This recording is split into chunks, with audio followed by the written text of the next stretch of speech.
Okay guys, welcome to another Broken Spirit Wargames demonstration video, and today we're going to talk about Immortals and what they can do. In my opinion, Immortals are the coolest thing on the battlefield in the game of Immortal Dark Age Fantasy. Whether you pick good or evil alignment, these guys rock in with some great feats, skills and abilities. And the coolest thing is, you're not guaranteed to have the same Immortal each time. Now, some of you might think that's a downside because you want to min-max your units, but that's not what this game's about. This game's about having fun, rocking up with your army, summoning forth your mighty Immortal through the faith of your warband, and on the battlefield appears the glimmering shield of hope in the form of a good Immortal, or, if you're an evil warband, the nasty and sinister evil Immortal. There are 5 different Immortals for good and 5 different Immortals for evil. Each of them, as I said, have an array of abilities. In the battle report that you'll see coming up shortly, where I play against my son, Sicarius, I had Nibiru, which is the good Immortal. So I'm using this model from Westwind Productions. And my son had Marduk, which is this wonderful character here.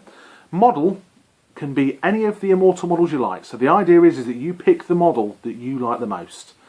How he acts and behaves on the battlefield differs from game to game. So, in the form of Nibiru, this guy can do some really cool stuff.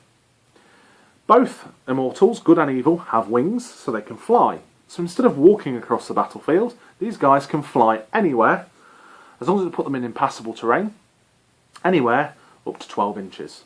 It's an amazing move, and it allows them to really position themselves. In my opinion, Immortals are best served to really aid your units, because that's one of the main things that Immortals do for your force, is they allow you to use faith to boost your mortal units. So, these guys have a command range of 10 inches. That's the same for both Immortals. Anything within 10 inches of them, mortal unit wise, can, as I lose my train of thought, I do apologise, can elect to use a faith point from the faith point pool to do something in combat. So let's say you're shooting your bow unit and you think, I really need some help to hit. If they're within 10 inches of an Immortal, which is their command range, the Immortal can use faith to really spur them on and increase their chance of hitting by 1. This is the same in close combat. They're also really good at supporting your warlords and priests, because they can actually aid them to not only increase their rolls to hit, but also their rolls to wound. And all you do is, before you choose to roll any dice for your combat, whether it be shooting or close combat, you say, I'm using a point of faith, and that will affect this unit, and it's going to give it this bonus.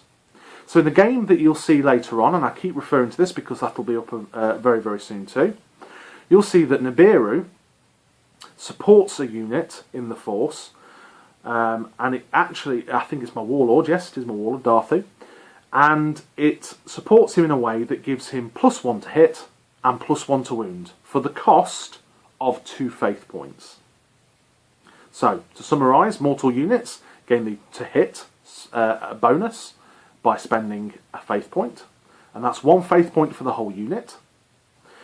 And warlords and heroes, should I say, which are priests and warlords, gain the ability to have the +to hit and +to wound, which is fantastic really.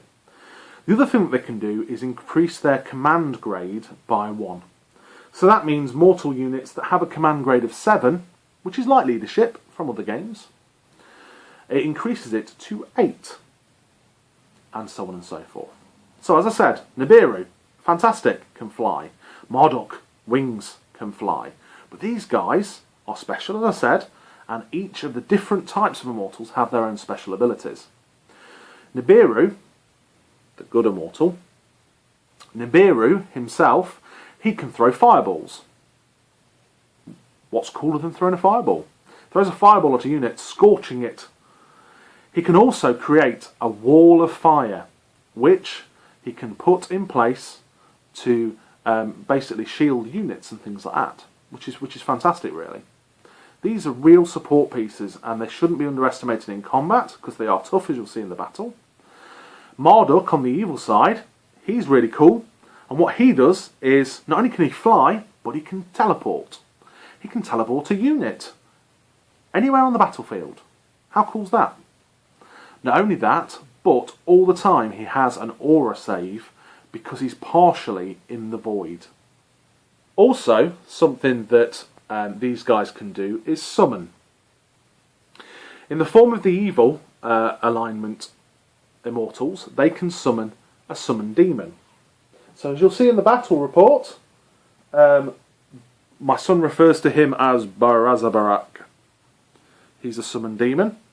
He's a tough guy, he's a nasty piece of work, and he can appear on the battlefield by spending 3 faith points from your pool and sacrificing one of your mortal models. You can bring one of him. The good also have something very similar, and they have a thing called a martyr beacon, which is this guy here. By sacrificing a mortal model and spending 3 faith points, a martyr beacon can be placed. Now, he's not a combat monster. However, what he is he allows you to have a bit of board control, because evil units can't get too close to him, as he's a shining beacon of good. So, loads of options when it comes to Immortals, and the fun thing is, you don't know which one you're getting each time. Cheers, guys.